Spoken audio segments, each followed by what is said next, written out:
우리가 정읍 대흥리 이 성스러운 땅에 앉아 있는 것 자체가 매우 축복받는 그런 사건이 될 수가 있다. 바로 상제님의 그 도통 전수맥이 선언된 이곳 성지는 우주 정치의 이 사령탑 포정소가 있었던 곳이다. 그리고 여자 하나님이 이제 도장문을 처음 열어주신 곳이다. 무슨 말인지 알죠? 그런 선천상극의 원하는 역사를 정화하고 이제 진법을 향해서 나아가는 그런 준비 과정이 바로 이 보천교 600만, 700만의 대역사였다.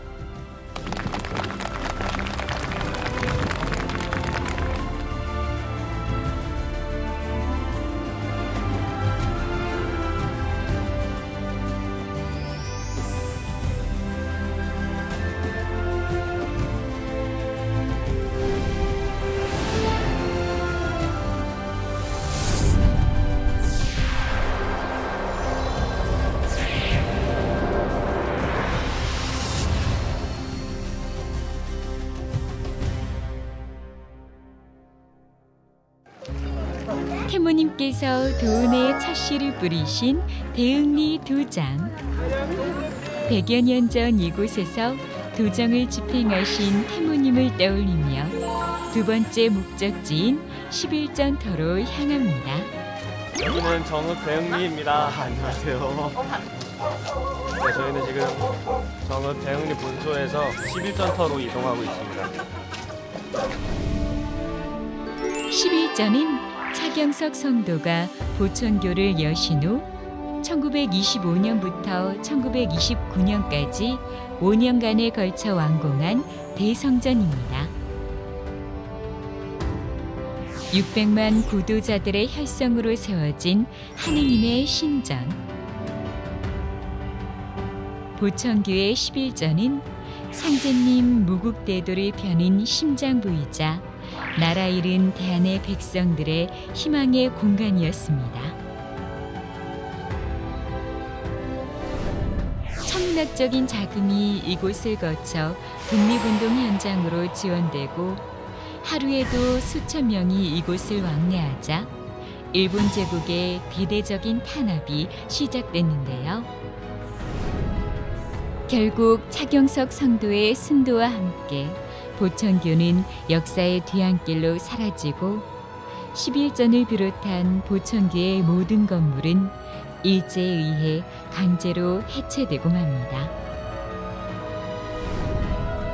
지금은 그 흔적만 남아 아픈 역사를 전하고 있습니다.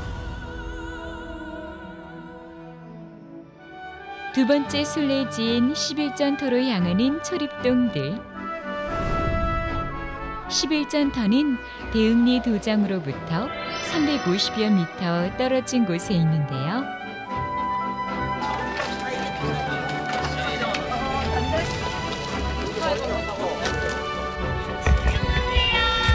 차가운 날씨지만 종도사님과 함께하는 순례길이 즐겁기만 합니다. 드디어 11전터에 도착. 종도사님은 이곳에서 또 어떤 이야기를 들려주실까요? 태울줄을 읽으며 종도사님의 말씀을 기다립니다.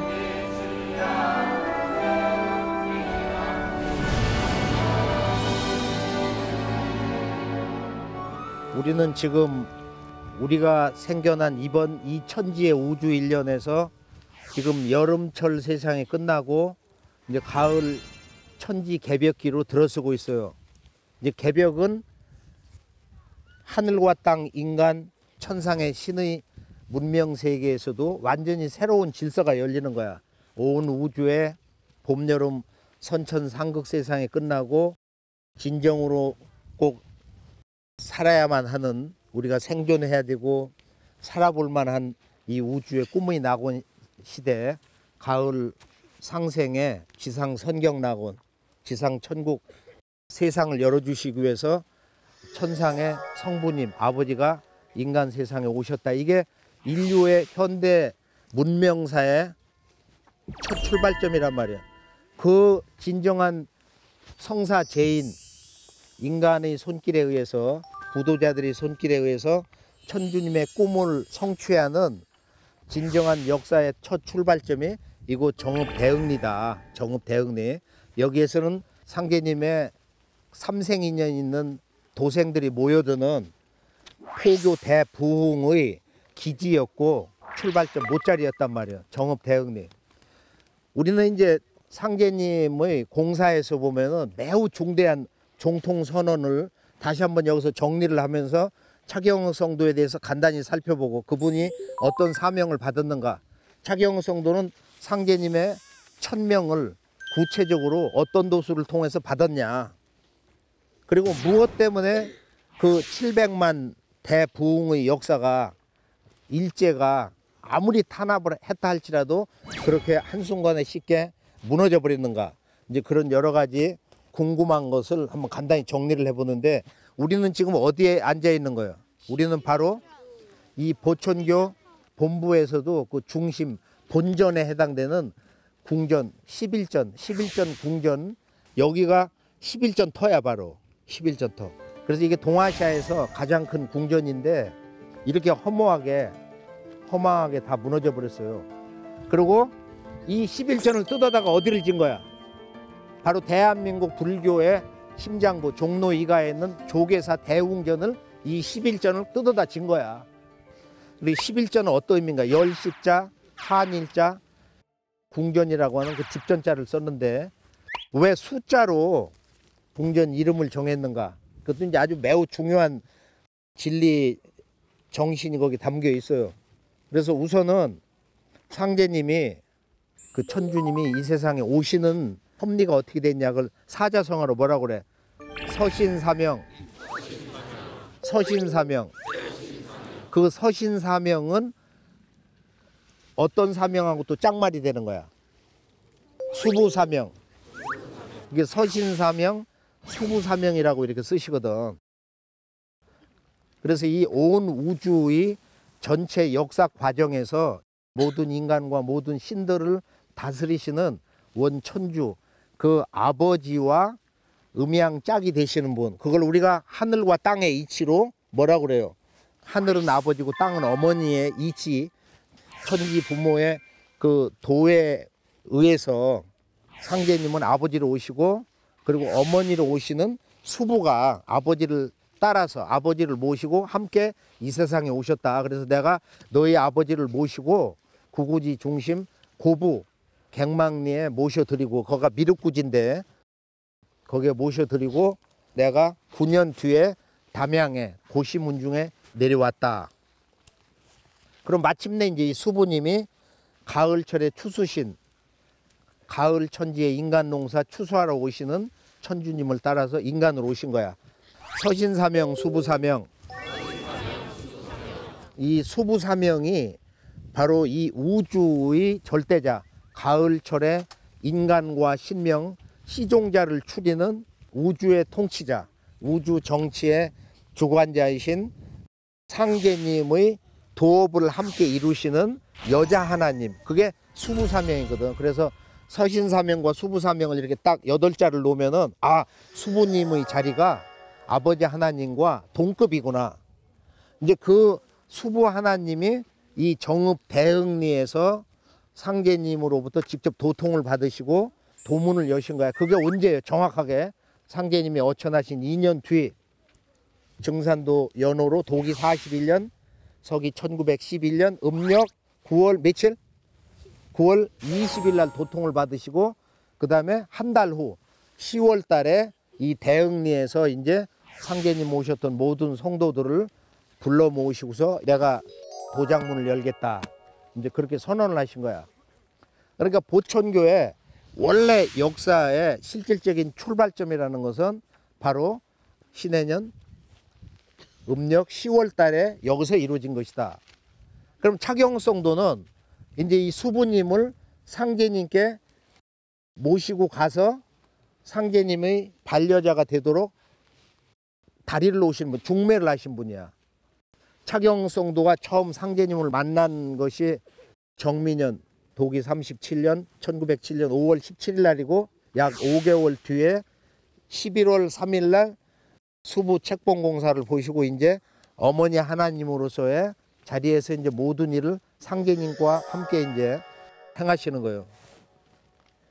그러고 나서 이제 상제님은 차경석 성도에게 어떤 명을 내리시는 거야. 첫째는 뭐야?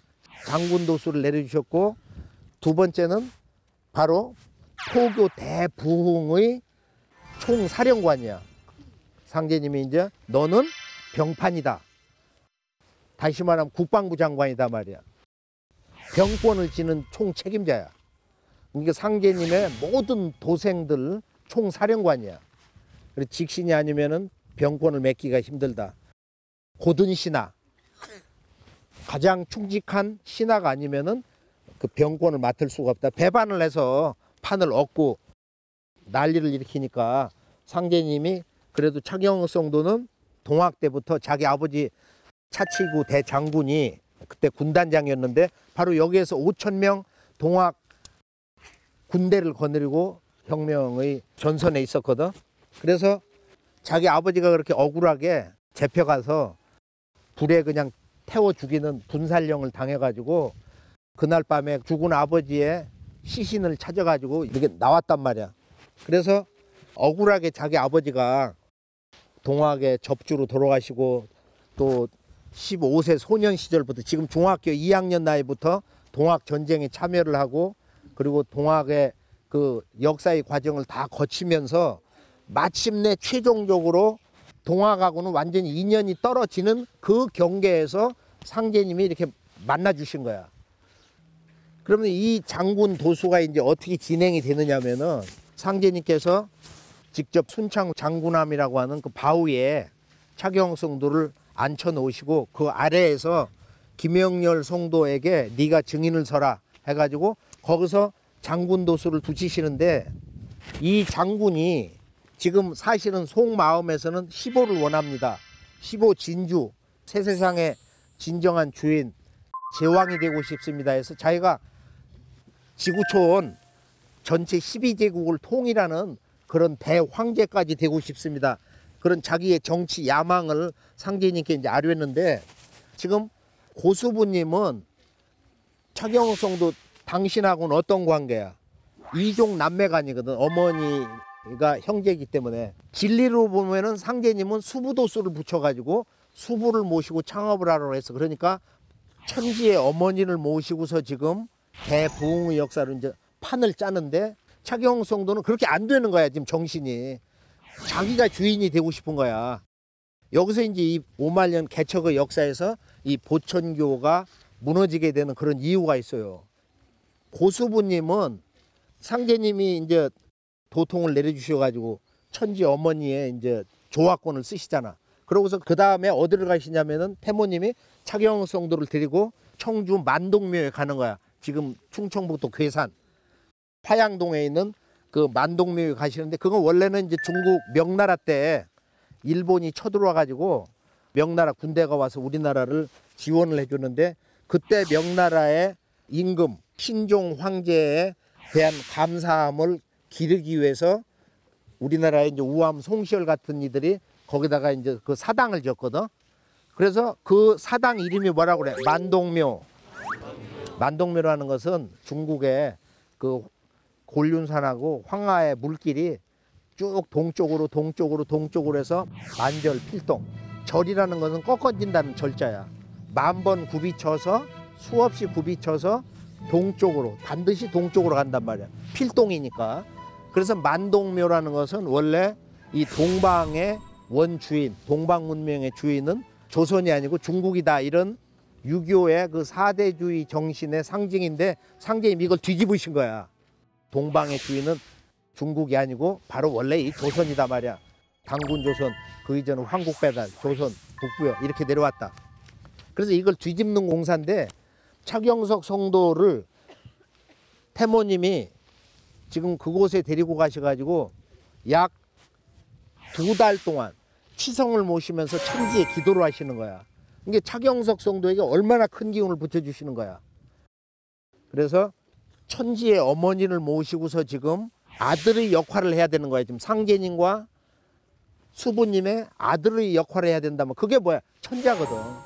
이게 차경석 성도는 상제님께서 무슨 도수를 붙여요? 정업은 왕자 포덕도수다. 왕자 포덕도수.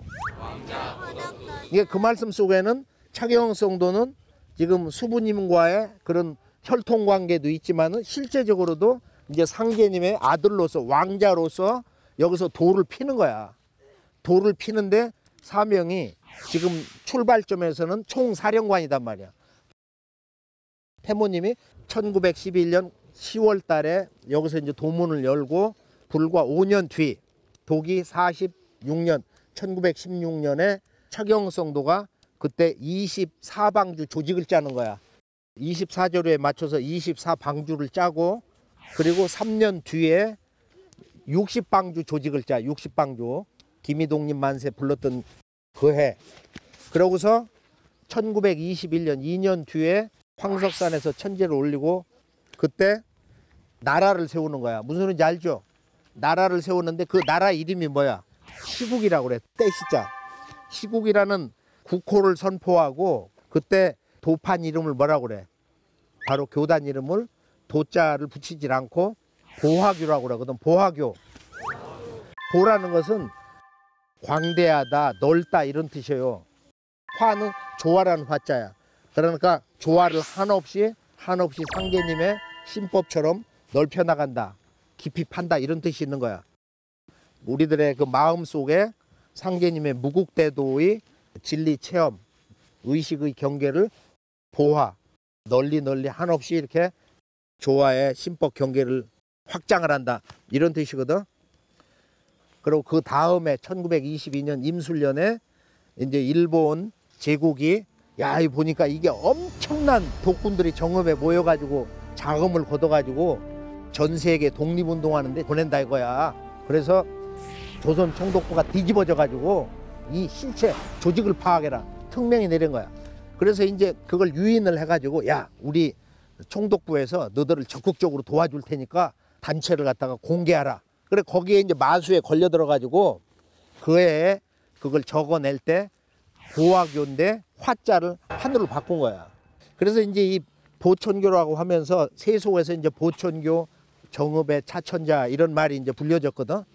그러니까 우리가 1921년에 바로 국호를 선포하고 이제 나라를 세운 거야. 내적으로는 조선 왕조가 실제 망하고서 나라를 실제 세운 사건이 바로 지금으로부터 한 90년 전에 그런 사건이 있었단 말이야. 그리고 일본 제국이 가장 두려워했던, 가장 경계했던 바로 그 구도자들 집단이 바로 이곳 정읍. 그 중앙 심장부가 바로 여기 11전 궁전터거든. 우리가 지금 그 자리에 와 있는 거야. 그러니까 원래 상제님 도법은 무국대도인데 태모님이 처음 도문을 열 때는 지금은 뭐라고 할 수 없고 그냥 선이라고만 해라. 그땐 도도 아니야. 그냥 선이라고만 해라. 원래 동학에서 상제님의 천명을 받아가지고 앞으로 무국대도 닦아내니 5만년 운수다. 12지국 괴줄운수 다시게 백 아닐런가. 그 다음에 천주님이 이 땅에 오신다. 시천주 조화정이다. 그 다음에 이 세상 사람들이 천지 운수를 이렇게 지금 알지 못한다. 이렇게 막 탄식도 하고. 그래서 지금 이 천지 개벽기인데 5만 년 만에 개벽이 온다는 것을 너희들이 처음 얘기한단 말이야. 상제님 말씀은. 최순 내신사에게도 그 말씀 하셨잖아. 개벽 후 5만 년 만에 네가 처음이다. 새 우주가 열린다는 것을 처음 얘기하는 거야. 그러니까 이거는 동서양의 어떤 종교에도 없던 이야기야. 어떤 성자도 이런 얘기를 못했어. 새 우주가 열린다는 것을. 이것이 바로 동학이고 그 동학의 꿈을 완성하려고 했던 서곡이 첫 노래가 바로 이 보천교다. 그러니까 후천 5만 년에 상제님의 나라, 그걸 기독교에서는 뭐라고 그래? 바로 천국이 가까웠다. 하나님 아버지가 오셔가지고 아버지의 왕국을 세운다는 거야. 그게 천국을 번역할 때 바로 하나님의 왕국, 더 킹덤 오브 가드 그러거든. 아버지의 나라야, 아버지의 나라. 그 아버지의 나라를 실제로 아버지의 천명을 받아서 처음으로 세운 분이 그 후로 불과 몇 년 만에 다 무너져 버렸지만은 차경석 성도의 본래 그 보화교 태모님이 명을 내려주신 선이다 이거예요. 이 선이라는 건 뭐예요? 유불선의 선이 아니고 노자장자 선이 아니고 가을 우주의 불멸의 인간, 가을 우주의 열매 인간, 그게 선이거든. 무국대도 선이에요. 무국대도 선. 그거는 태을주를 받음으로써, 태을주를 읽음으로써 가을철의 우주의 열매 인간, 그 선이 되는 거야. 그래서 오늘 여기서는 간단히 정리를 하면은 차경석 성도는 성공하지 못하는, 제왕까지는 현세 이루지 못하는 도수, 그걸 뭐라고 그래? 무슨 왕 도수? 초패왕 도수. 그 옛날 진시황이 이제 확정을 해가지고 한 10여 년 만에 나라가 망하고 그 초나라 장수들이 벌떼처럼 일어났다. 그래서 상제님이 이 세상 떠나시고 나면은 나의 일도 그때와 같아서 초장분기지세, 초나라의 장수들이 막 벌떼처럼 일어나는 형국을 이룬다. 차경석 성도는 지금 일명 초패왕 도수를 받았는데, 초패왕 누구? 항우가 유방에게 패하고서 오강에서 자살해서 죽거든. 그런데 그 초패왕의 그 운명의 길을 가게 된다. 차경석이 네가. 경석아, 네가 천자라는 소리는 듣는다마는 이제 제후에는 오르지 못한다. 또 그 이유가 뭐냐면은 상제님은 이곳이 잠실이다. 정읍은 잠실이다. 정읍은 잠농지운이라 누에를 치는 잠농운이라 이 정읍은, 누에는 어떻게 돼? 씨를 뽑고서 고치 집을 지면 죽잖아. 그러죠? 그게 이제 누에의 생애야. 누에의 생애. 그래서 경서가 집은 크게 지지 말아라. 그러니까 집을 크게 지면은 일본 제국이 그걸 무너뜨리니까 그 꿈이 이루어지지 않고 네가 네 생애 그 마지막 인생 종말을 간단 말이야. 그래서 오늘 말씀을 우리가 11전 이 앞에 와서 생각을 해보면 10이라는 것은 이게 손을 이렇게 완전히 핀 거야. 이렇게. 이게 10이거든. 이 우주의 정동서남북, 바른 마음을 상징하는 거야. 이 우주의 원십자가. 그래서 앞으로 가을 천지가 되면은 천지의 정동서남북이 지금은 좌우묘유인데 진술충미 사정방으로 바로 쓴다. 그러니까 원래 조화작용을 하는 토자리가 정동서남북에 바로 쓴단 말이야. 천지가 이렇게 바로 쓴단 말이야. 저 1월도 바로 쓰는 거야. 사람 마음도 다 바로 쓰고 자연도 이번에 도통을 해, 성도를 해. 그래서 이렇게 온 우주가 새로 태어나는 이 가을철에 하늘과 땅과 인간과 신들이 성숙을 해서 한 마음으로 사는 이 가을 우주의 천국의 운수를 뭘로 여는 거야? 바로 우주의 통치자 상제님의 도, 그걸 무국대도라고 그래. 그래서 그것을 상징해서 우리가 10이라고 그래. 그걸 10으로. 신무국. 10이라는 것은 신무국, 바로 상제님을 이야기하고 그 상제님의 도법, 신무국대도를 완성하는 것이 바로 일이다. 이거 한일자. 그리고 이것은 순수한 자연의 이법으로는 뭘 얘기해? 바로 이 가을철의 천지 운수, 신무국과 진리열매, 일태극을 얘기한다. 신무국과 일태극. 이것이 결합이 된 게 뭐야? 10과 1을 하나로 쓰면 어떻게 돼? 연결해서 중앙토. 그 중앙토자리가 뭐야? 바로 지존의 천자를 얘기하는 황극이다. 황극. 11전은 무슨 극이다? 황극전이다. 11전은 황극전이라는 거야. 그러니까 황극이라고 하는 이름은, 호칭은 누가 붙인 거야? 처음에 4300년 전에 단군 왕검이 황극이라고 한 거야. 바로 단군 왕검이 9년 홍수 때 중국에 전해준 홍범구주, 나라를 다스리는 9가지의 기본 틀, 규범 가운데 5번째가 황극이거든. 태극은 누가 붙여서 태극이라고. 그건 공자가 정의를 한 거야, 주역에서. 그다음 무국은 어디서 붙인 거야? 무국은 천부경. 천부경에 무국사상의 원형이 나와요. 그러니까 차경성도는 자기가 새로운 나라를 열어가지고 그 진정한 주인이 돼서 그러므로 상제님의 진정한 아들이 되는 거다. 하늘의 아들, 천자가 되는 것이다. 그것은 욕심이 아니고 우리의 조국이 지금 일본 제국에게 패망당해가지고 나라가 없어졌어. 자기 아버지도 참혹하게 돌아가시고 일본 사람들 손에 의해서 사실은 죽은 거나 마찬가지야. 동학난이 전부 일본 제국 경찰에서 죽었으니까. 그래서 우리가 이런 어려웠던 그 고난의 역사, 탄압의 역사 이런 걸 깊이 생각해 보잔 말이에요. 이 자리에서 꼭 기억해 둘 것은 뭐냐면은 상제님이 어느 날 12명의 성도를 바로 여기에 부르셔가지고 상제님과 더불어서 기도를 하고 주문을 읽으셨대요. 여러 날 동안은. 그런데 어느 날 저 이밤산에서 거대한 불덩어리가 와가지고 차경성 몸으로 싹 들어갔다는 거야. 그 순간 상제님께서 뭐라고 하셨냐면은 자네 드디어 천지의 응답을 받았네 그러셨다는 거야. 그렇게 천지공사를 통해서 1000명을 받는 각각의 성도들은 그 도수에 도화되는 그런 천지 기운을 받아서 신도의 기운을 받아가지고 후천 5만 년 역사를 각각의 위치에서 여러 가지 도수 사명을 이뤄 나간 것이다. 그러니까 보천교를 우리가 차경성도 700만 대부흥의 역사라는 걸 그렇게 단순하게 생각하면 안 된다 이거야. 그 한 가지 도수마다 상제님 며칠 밤낮을 천지에 직접 주문을 읽게 하시면서 그 성도들의 정성을 보시면서 그 기운을 이렇게 넣어주시고 그러면서 거기서 새로운 역사 주인공으로서 그 발자국을 뗄 수 있었던 것이다.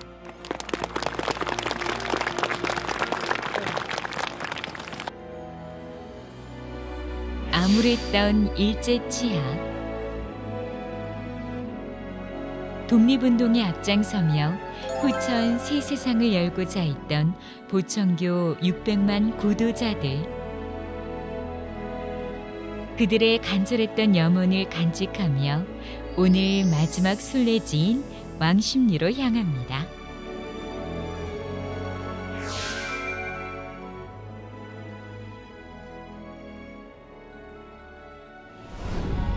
왕십리는 비룡산 자락에 자리 잡은 순흥안씨 도정공파 집성촌입니다. 태무님께서는 1929년 9월 김제 조종리 도장을 떠나 2년 6개월간 이곳에서 머무르셨는데요. 태무님께서 순흥안씨 집성촌인 이곳에 오신 데는 종통을 밝혀주는 중요한 천지공사 섭리가 있습니다.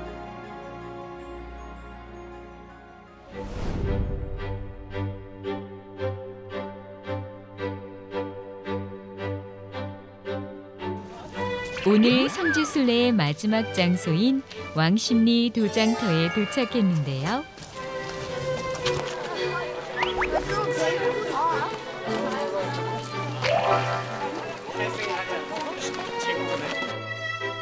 만유생명의 어머니 태무님을 떠올리며 종도사님 말씀을 기다립니다.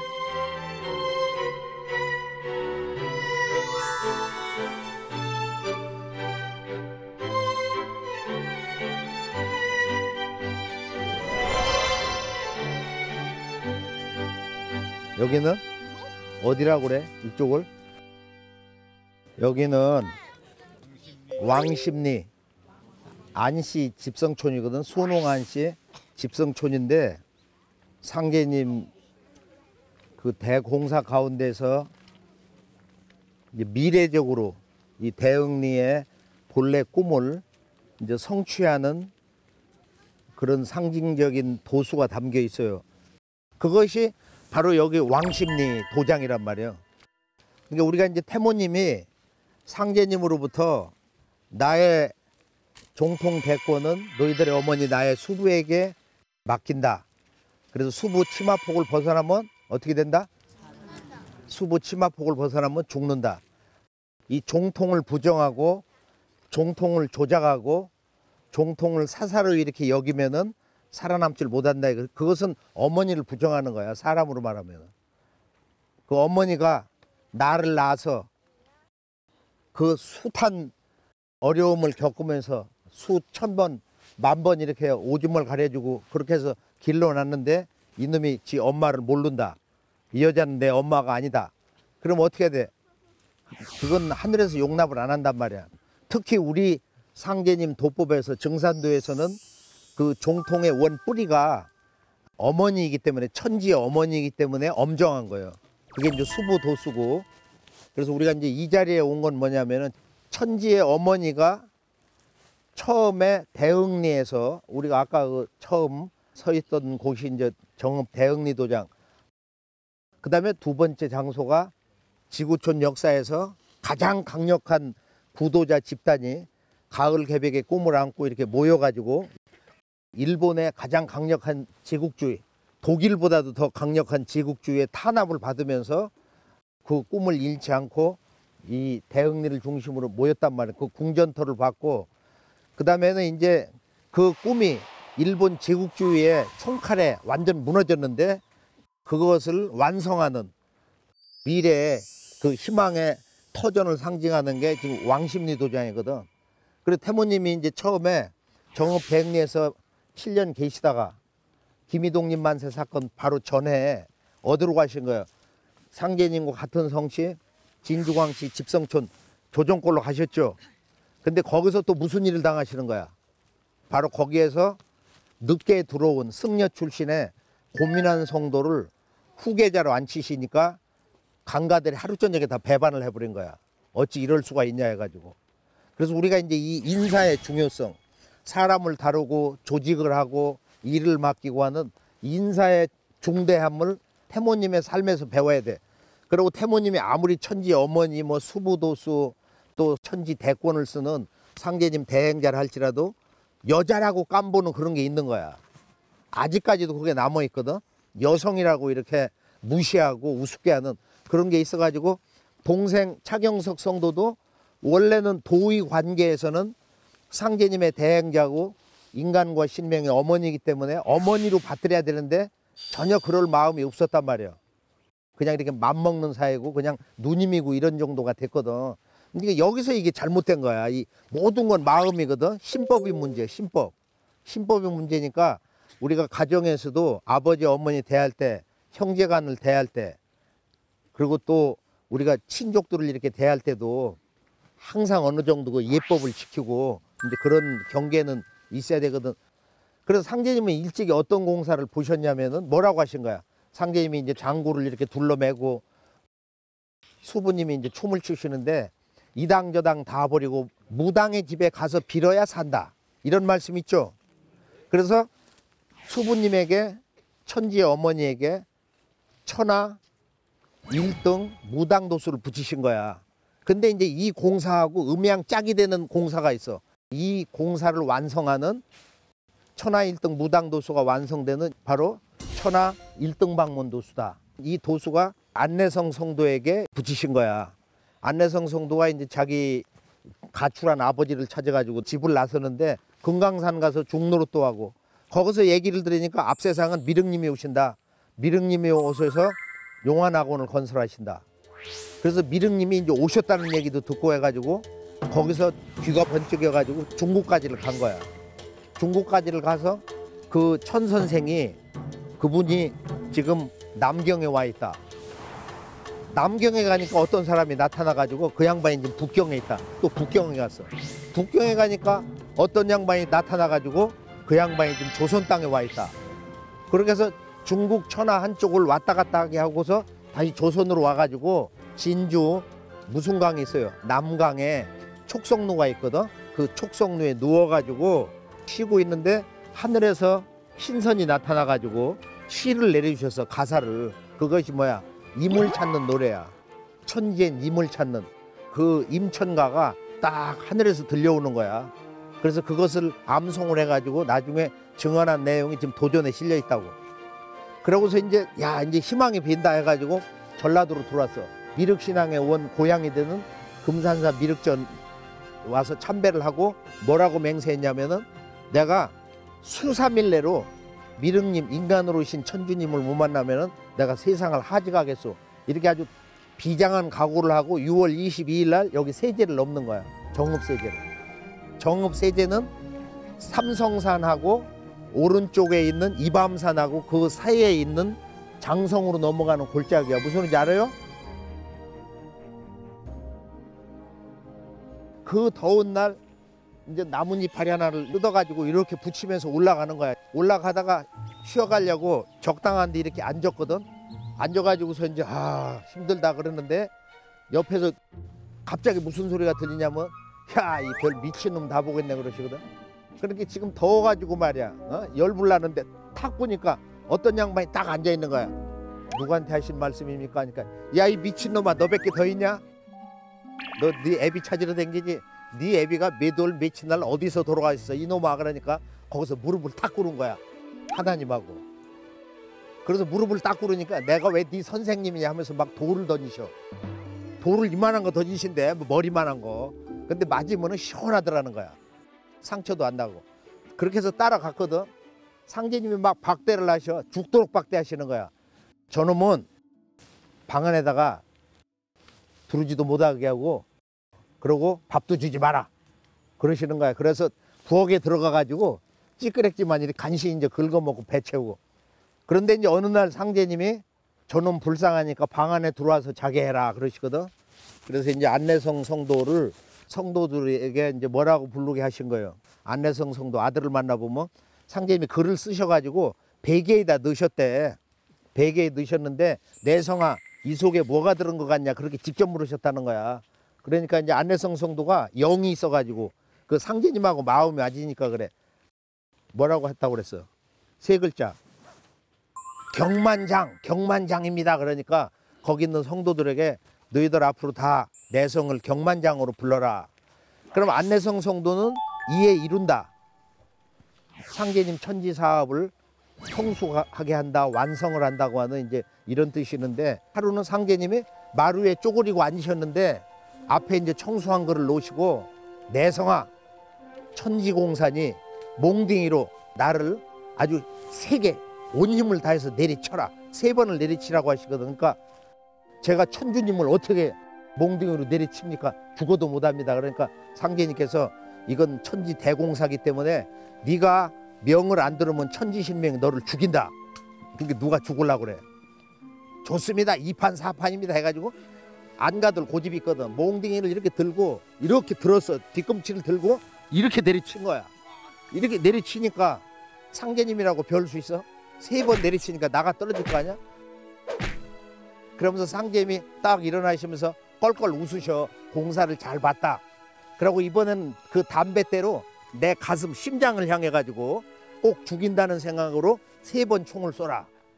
그래서 이제 그 공사는 무슨 공사에 바로 이등 방문을 제거하는 안중근 의사 저격 사건이거든. 공사가. 그러니까 하나님이 동양 평화 근원을 깨고 우리 한국인의 역사 뿌리를 말살하고 영원히 지배하려고 하는 지금 일본 제국의 2등 방문이를 안내성 성도가 천지 1등 방문이 되고 상제님이 2등 방문이 돼가지고 나를 꼭 죽인다는 생각으로 총을 쏘란 말이야. 탕탕탕. 그래서 그 3발을 맞고 죽었거든. 안중근 의사.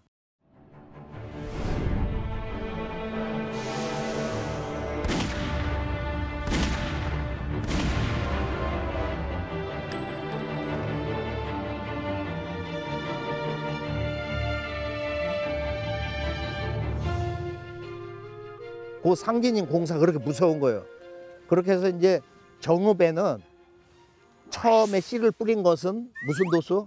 천하 1등 무당 도수고, 그리고 미래적으로 이제 이것이 완성되는 것은 바로 천하 1등 방문 도수다. 천지 1등 방문 도수. 그것이 바로 여기 왕십리의 순흥원시 집성촌에 담겨 있는 도수의 상징이라면, 그러니까 오늘 말씀은 이것으로 이제 다 정리가 다 되는 건데, 다만 이제 내가 여기서 오늘 꼭 얘기하고 싶은 거는 이 한마디를 얘기하고 끝나는 거야.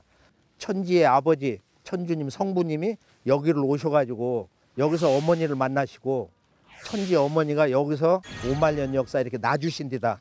낳는 건 어머니가 낳으시거든. 그래서 5만 년 그 도량의 역사를 여기 정읍 대흥리 차경석성도 집에다가 수부소, 포종소를 정하시고 여기서 700만이라고 하는 정말로 놀라운 그런 일꾼들이 불과 몇 년 사이에 모여들었다면 그 모여든 건 어떻게 모여든 거야? 태을주 읽어서 그렇게 된 거야. 태모님이 명령을 내리신 거야. 차경성도에게 포교는 태을주를 읽게 하라. 그래서 이 전라도에 있는 모든 섬들이 거반 다 태을주 읽었어. 3, 4년 사이에. 그러니까 이 주문을 읽으면은 네가 3일, 일주일 안에 돌아가신 부모, 형제를 보고 조상신영한다. 그리고 대개 저녁이면 자기 조상들이 어머니, 아버지, 할머니, 할아버지가 와서 같이 주문 읽는 거를 들어. 대개 그걸 듣거든. 그 다음에 자기 마음 속에 뭔가 맺힌 거. 사람 마음이 천층만층, 구만층이거든. 거기에 맺혀 있는 것이 전부 이렇게 연출을 해가지고 치유를 해줘. 치유도 해주고 그 다음에 앞으로 오는 나쁜 기운을 다 배줘가지고 조심하게도 하고 별의별 조화가 다 일어나는 게 태을주는 천지 조화거든. 이 천지 조화 주면 태을주를 중심으로 해가지고 간단하게 우주 일련을 거기다 바탕에 깔고 그렇게 해서 가을은 원시반본, 이때는 원천주님이 오시고 아버지 시대고 그 다음에 원시반본은 보온으로 이루어지는 거다. 은혜를 갚는 마음을 가져야 돼. 보온하는 이 thankful mind, 감사하는 마음을 가지면은 마음의 치유가 다 돼. 애지간한 거. 집에 짜증나고 가난하고 힘들고 뭐해도 이렇게 천주님의 인간으로 오신 아버지의 도를 만나게 해주신 나의 조상님하고 어머니 아버지에게 감사하다. 그래서 오늘 집에 가보면 어머니 아버지한테 한번 절을 해봐. 앞에서 하기 쑥스러우면 밖에서 해도 괜찮아. 그렇게 해서 어머니 아버지한테 항상 감사하는 마음을 갖고 조상님을 이렇게 잘 모시고 그리고 우리 도는 말이야. 이 미륵님 도법은 천주님 도법은 무엇가 다른 거야. 하늘에는 신들이 전부 가을에는 이 땅에 내려와서 사는 거야. 그래서 이 우주에서 가장 높은 살기 좋은 지상 천국이 여기서 이루어지는 거다. 하늘이 아니고 땅. 그 다음에 또 하나는 뭐냐면은 이번에는 우리들 한 사람 한 사람 자손을 통해서 천상의 조상들이 구원을 받는 거야.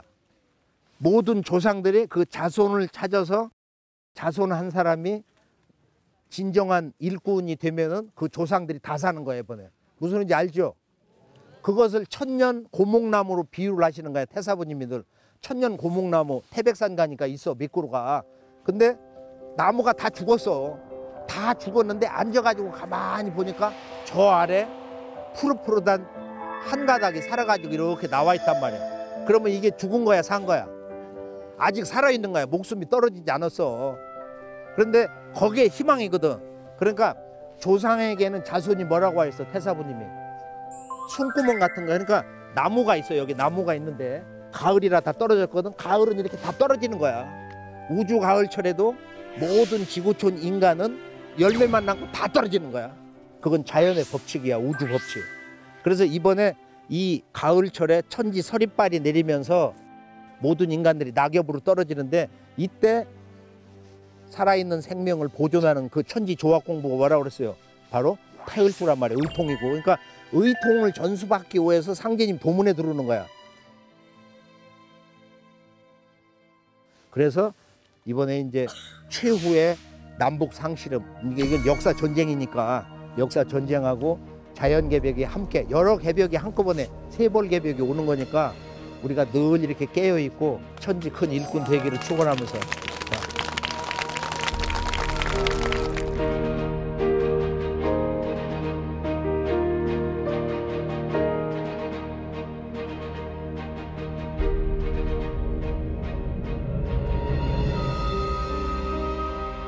수부공사와 종통전수가 이루어진 대흥리 도장에서 대한의 독립과 후천 새 세상을 꿈꾸었던 보천교 11전터에서 추수도운의 주인공을 상징하는 왕십리 도장에서 지상 천국 세상을 열어주시기 위해서 천상의 성부님 아버지가 인간 세상에 오셨다. 이게 인류의 현대 문명사의 첫 출발점이란 말이야. 그런 선천상극의 원하는 역사를 정화하고 이제 진법을 향해서 나아가는 그런 준비 과정이 바로 이 보천교 600만, 700만의 대역사였다. 지구촌 역사에서 가장 강력한 부도자 집단이 가을 개백의 꿈을 안고 이렇게 모여가지고 일본의 가장 강력한 제국주의, 독일보다도 더 강력한 제국주의의 탄압을 받으면서 그 꿈을 잃지 않고 이 대흥리를 중심으로 모였단 말이에요. 그 궁전토를 받고 그 다음에는 이제 그 꿈이 일본 제국주의의 총칼에 완전 무너졌는데 그것을 완성하는 미래의 그 희망의 터전을 상징하는 게 지금 왕십리 도장이거든. 그것이 바로 여기 왕십리의 순흥환씨 집성촌에 담겨있는 도수의 상징이라면, 그러니까 오늘 말씀은 이것으로 이제 다 정리가 다 되는 건데, 종도사님과 함께하며 상제님 무국대도가 이 땅에 뿌리 내리기 위해 수많은 선배 구도자들의 희생과 노력이 있었음을 알게 되었습니다. 그들의 숭고한 뜻을 기리며 보온의 마음을 크게 가지는 은혜로운 시간이었습니다. 종도사님과 함께 떠나는 성지 순례.